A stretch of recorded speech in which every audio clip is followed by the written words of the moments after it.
na ito sa Deuteronomy chapter 14 verse 2. Sabi po kasi dito sa aklat na ito, "For you are a holy people to the Lord your God, and the Lord has chosen you to be people for Himself." Tayo daw ay pinili ng ating Panginoon bilang sabi nga doon, angkan na para sa Kanya. At sabi po doon, we are a special treasure. Grabe.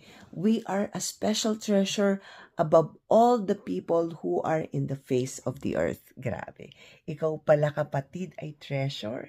You are God's treasured possession. Angkinin mo yan ngayon sa umagang ito. Yan ang deklarasyon, fresh declaration for this morning. You are a treasured possession of the Lord Most High, the one who created you, the one who summoned you by name, the one who called you your mind. Sabi niya, you are His treasured possession.